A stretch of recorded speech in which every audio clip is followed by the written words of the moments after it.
1. 휴게소에서의 재회. 첫사랑은 끝나지 않는다고들 한다. 그저 어딘가에 묻혀 있을 뿐이라고. 나는 그 말을 믿지 않았다. 30해 동안 어느 날 그 사람을 우연히 만났다. 그날은 금요일 오후였다.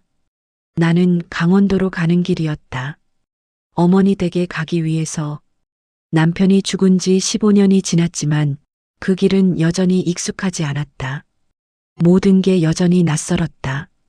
사람들은 다들 바삐 움직이고 커피 기계는 쉴 새 없이 돌아간다. 나는 커피숍 앞에 줄을 서 있었다. 서로를 안았다. 그때 내 앞에 서 있던 남자가 커피를 받아들고 돌아섰는데 카드를 카운터에 놓고 갔다. 저기요. 나는 카드를 집어들고 그를 쫓아갔다. 카드 놓고 가셨어요. 그가 멈춰섰다. 그리고 천천히 돌아봤다. 그 순간 시간이 멈췄다. 은희 씨? 그의 목소리였다. 김기석. 21살 봄, 내 이름을 불렀던 그 사람. 혹시 기석 씨? 내 손이 떨렸다. 그는 키가 173cm 정도였다. 머리는 희끗희끗했고 얼굴에는 주름이 깊게 패여 있었다. 옷차림은 중년의 아저씨 같았다. 어깨가 조금 축 처져 있었다. 하지만 그 눈만은 변하지 않았다. 우울하고 쓸쓸한 눈. 뭔가를 잃어버린 사람의 눈. 이게 얼마만인지. 그가 말했다. 웃는 것 같기도 하고 우는 것 같기도 한 표정으로. 그러게요. 얼마나 됐을까요? 내가 대답했다. 30해? 그는 한참을 내 얼굴을 보더니 눈을 내렸다. 은희 씨는 여전하네요. 거짓말이었다. 우리 둘 다 알았다. 우리는 휴게소 야외 테이블에 앉았다. 11월 오후였지만 햇살은 따뜻했다. 어디 가시는 길이에요? 내가 먼저 물었다. 그냥 드라이브. 혼자요? 그는 커피를 한 모금 마시고 멀리 산을 봤다. 할 일이 없어서요. 일은요? 그만뒀어요. 한 달 전에. 그의 목소리는 텅 비어 있었다. 마치 안이 다 빠져나간 빈 껍데기 같았다. 오래 다니셨어요? 25년요. 제약회사 영업직, 병원, 약국 다니면서요. 발바닥에 땀나게. 그가 쓸쓸하게 웃었다. 그만두셨으면 좀 쉬시겠네요. 글쎄요. 그는 커피를 내려다봤다. 쉰다는 게 뭔지 모르겠어요. 그냥 공허해요. 공허. 그 단어가 무겁게 가라앉았다. 은희 씨는요? 저요?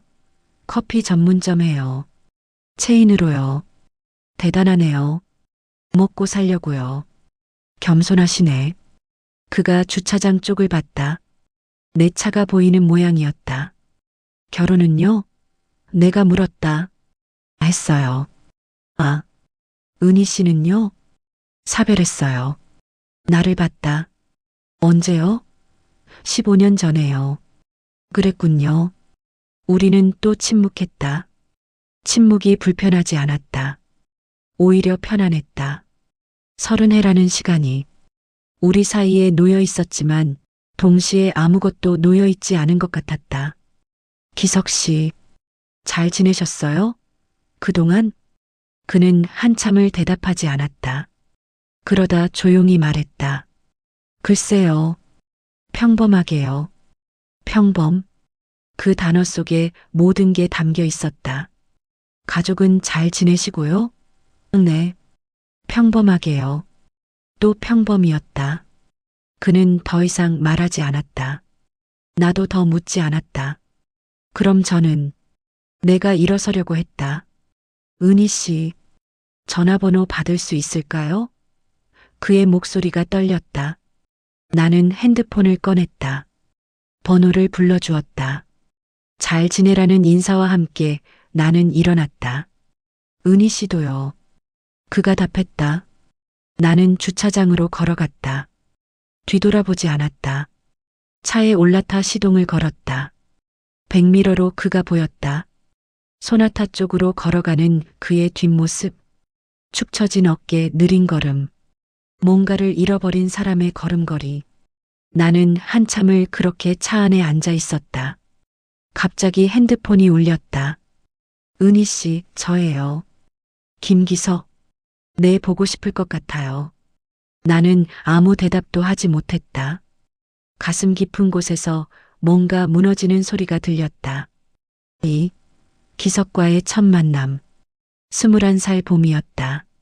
나는 대학교 2학년이었고 그는 3학년이었다. 미팅에서 처음 만났다. 안녕하세요. 김기석입니다. 은희예요. 그렇게 시작됐다. 그는 말이 많지 않았다. 친구들이 떠들 때 조용히 앉아 맥주만 마셨다. 하지만 그의 눈빛이 좋았다. 우울했지만 동시에 따뜻했다. 뭔가 깊은 곳을 들여다보는 눈. 미팅이 끝나고 그가 내게 물었다. 다음에 또 만날 수 있을까요? 네. 우리는 그렇게 석 달을 만났다. 학교 앞 카페에서, 한강공원에서, 작은 서점에서. 그는 항상 조용했다. 하지만 내 손을 잡을 때는 떨렸다. 은희 씨, 응? 손 잡아도 될까요? 네. 처음 손잡던 날 나는 얼굴이 뜨거워졌다. 손이 따뜻하네요. 기석 씨 손이 차가워요. 원래 그래요. 왜요?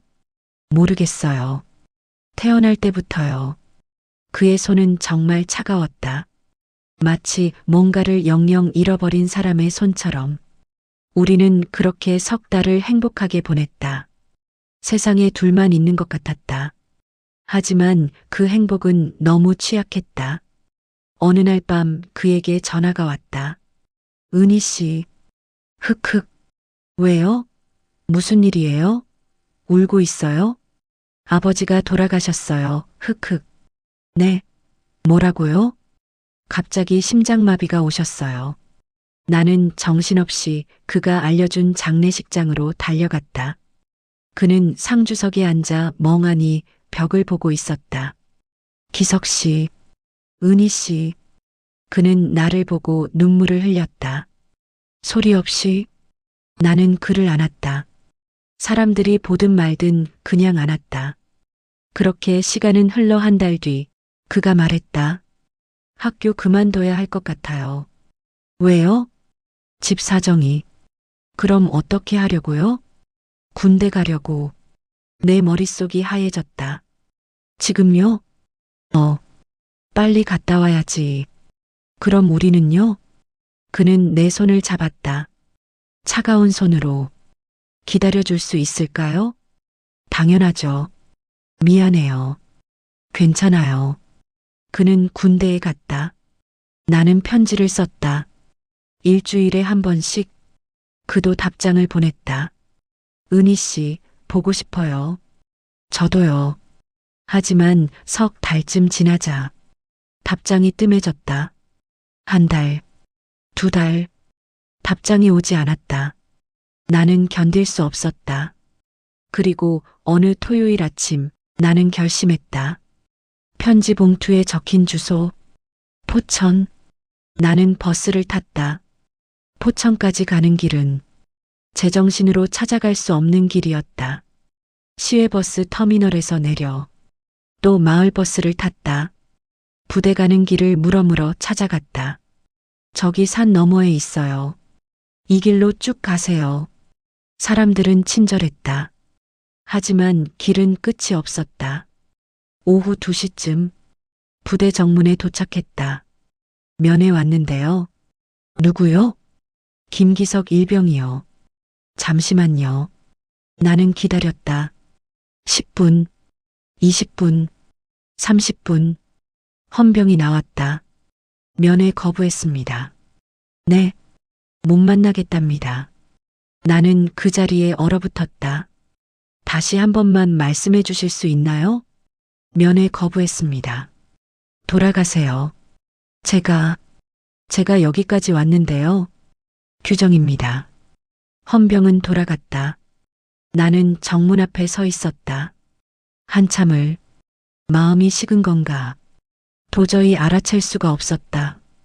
여기까지 왔는데 어떻게 나를 만나지 않고 돌려보낼 수가 있을까?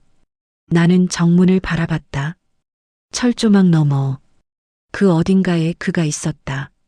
하지만 나는 그를 볼 수 없었다. 돌아가는 버스 안에서 나는 울었다. 소리내어 사람들이 쳐다봤지만 상관없었다.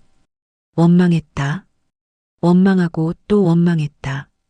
눈물이 마르지 않았다. 앞이 보이지 않았다. 서울로 돌아온 후에도 나는 마음을 접지 못했다. 어디선가 그의 소식을 들으려고 수소문했다. 친구들에게 물어봤다.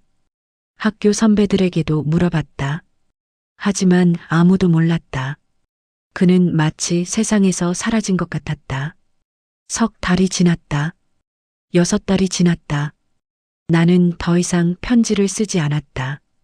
그렇게 나의 첫사랑은 끝났다. 아니, 끝났다고 생각했다. 30해 동안. 그리고 나는 결혼했다. 사랑해서가 아니었다. 그냥 해야 할 것 같아서였다. 남편은 좋은 사람이었다. 하지만 나는 그를 사랑하지 않았다. 딸이 태어났다. 예쁘고 사랑스런 아이였다. 그래도 나는 행복하지 않았다. 그러다 남편이 해외 출장으로 나갔다가 죽었다. 교통사고였다. 아무 예고도 없이. 나는 울지 않았다. 장례식장에서도, 무덤 앞에서도 사람들은 내가 충격을 받았다고 생각했다. 하지만 나는 알았다. 내가 그를 사랑하지 않았다는 걸. 그 후로 15년을 혼자 살았다. 악착같이 커피 전문점을 열었다. 하나, 둘, 셋. 체인을 만들었다. 밤새 장부를 정리하고 새벽에 일어나 재고를 확인하고 열심히 살았다. 그게 나의 유일한 창구였다. 딸을 유학 보냈다. 혼자서, 모든 걸 혼자서 했다. 그리고 어느 날 눈 떠보니 50이 되었다. 거울을 보니 낯선 여자가 서 있었다. 주름진 얼굴, 지친 눈, 그리고 텅 빈 가슴. 외로웠다. 사무치게. 휴게소에서 만난 지 사흘이 지났다. 그에게서 전화가 왔다.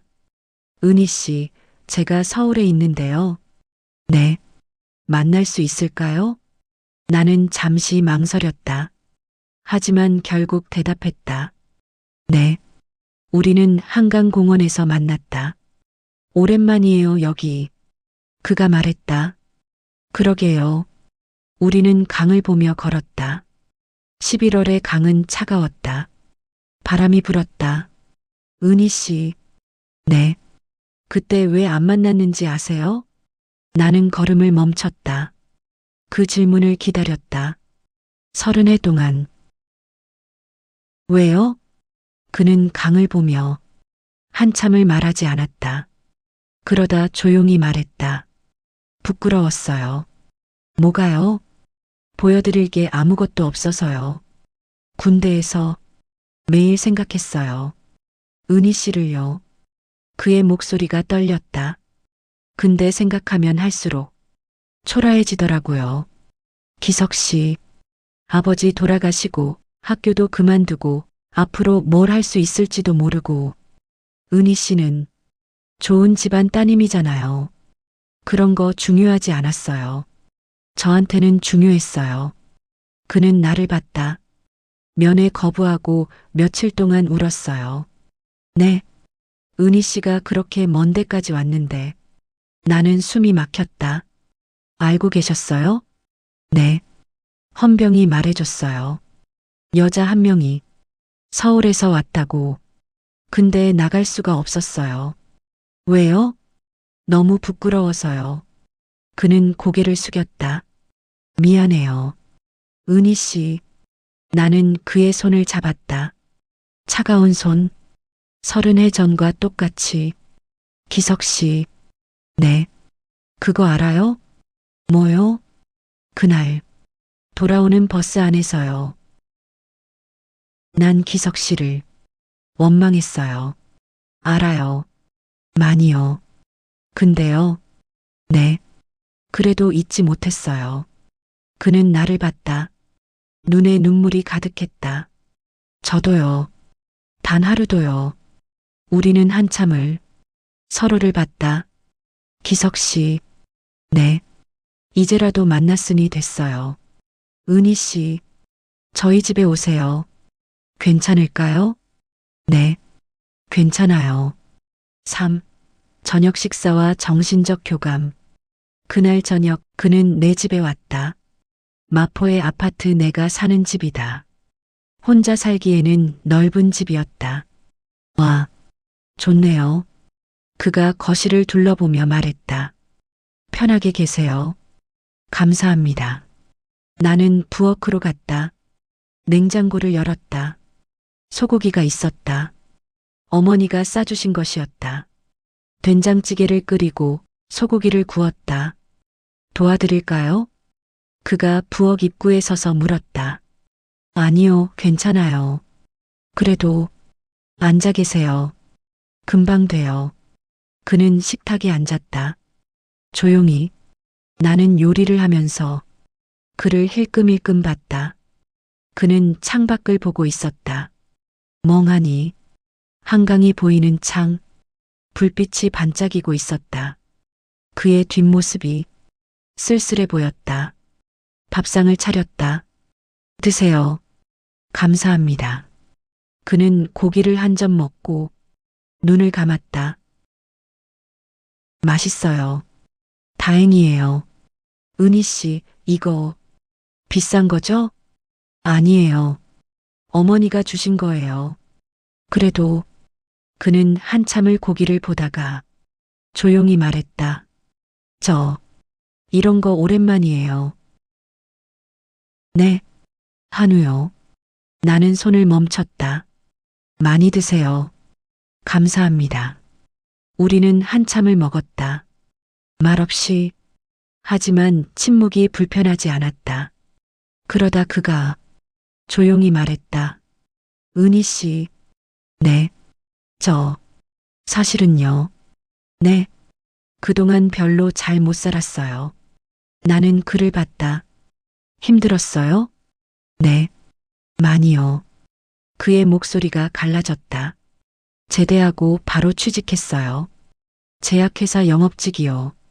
돈이 필요했거든요. 매일 발로 뛰어다녔어요. 병원, 약국, 의사들 비위 맞추고 그는 물을 한 모금 마셨다. 25년을 그렇게 살았는데 결국 잘렸어요. 명예퇴직이요? 그게 명예퇴직이에요. 그냥 자르는 거죠. 그의 눈에 깊은 공허함이 보였다. 은희 씨는 잘 사셨네요. 아니에요. 커피 전문점 체인 사장이면 잘 사신 거죠. 그것도 힘들었어요.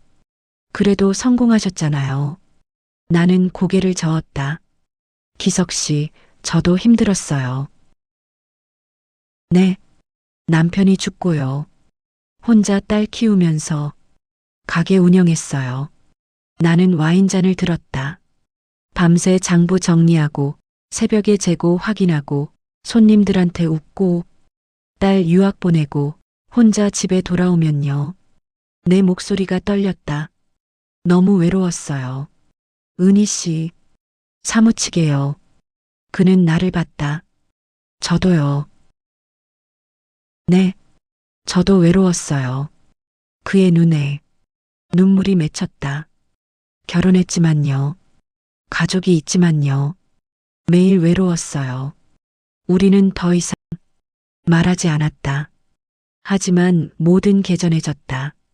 30의 동안의 외로움이, 삶의 무게가, 잃어버린 것들이. 식사를 마치고 우리는 설거지를 같이 했다. 제가 할게요. 아니요, 같이 해요. 좁은 싱크대 앞. 그의 손이 내 손에 닿았다. 물기 묻은 손. 차가웠다. 기석 씨. 네. 손이 여전히 차가워요.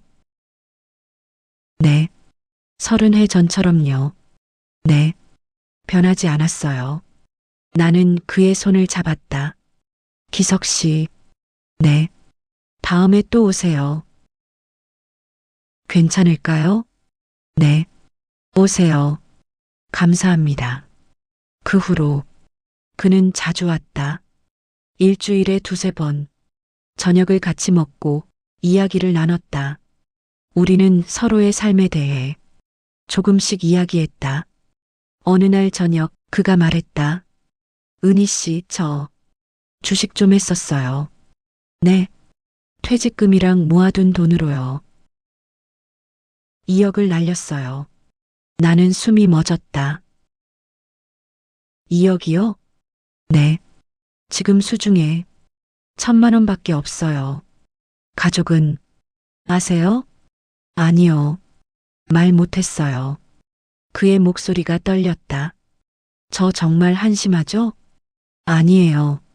한심해요. 25년을 일했는데 남은 게 1,000만 원이에요. 그는 얼굴을 묻었다. 저, 뭐 하나? 제대로 한 게 없어요. 나는 그를 안았다. 소파에서, 괜찮아요. 괜찮지 않아요. 괜찮아요. 기석 씨. 그는 내 품에서 울었다. 소리 없이 나는 그의 등을 쓰다듬었다. 한참을. 이건 동정이 아니었다. 연민도 아니었다. 사랑이었다. 30해 만에 다시 찾아온. 아니, 사실은 한 번도 떠난 적 없었던 사랑. 저도 성공했지만 행복하지 않았어요. 왜요? 외로웠거든요. 내 목소리가 갈라졌다. 사무치게요. 은희 씨, 밤에 혼자 누워있으면 숨이 막혔어요. 이렇게 살다가 죽는 건가 싶었어요. 그는 나를 안았다. 이제 혼자 아니에요. 정말요? 네. 기석 씨도요? 네. 저도 이제 혼자 아니에요. 우리는 서로를 봤다. 오래오래. 그리고 천천히 가까워졌다. 입술이 닿았다. 부드럽게. 우리는 한참을 그렇게 키스했다. 첫 키스였다. 30해 만에. 그리고 그날 밤 우리는 사랑을 나눴다. 격렬하지 않았다. 조용하고 슬펐다. 마치 잃어버린 것을 되찾는 것 같았다. 아니, 잃어버린 것은 영영 돌아오지 않는다는 걸 확인하는 것 같았다. 그래도 우리는 서로를 안았다. 오래오래. 그의 팔에 힘이 들어갔다. 으스러질 듯. 이렇게 영원히 시간이 멈추길 바랬다. 영원히.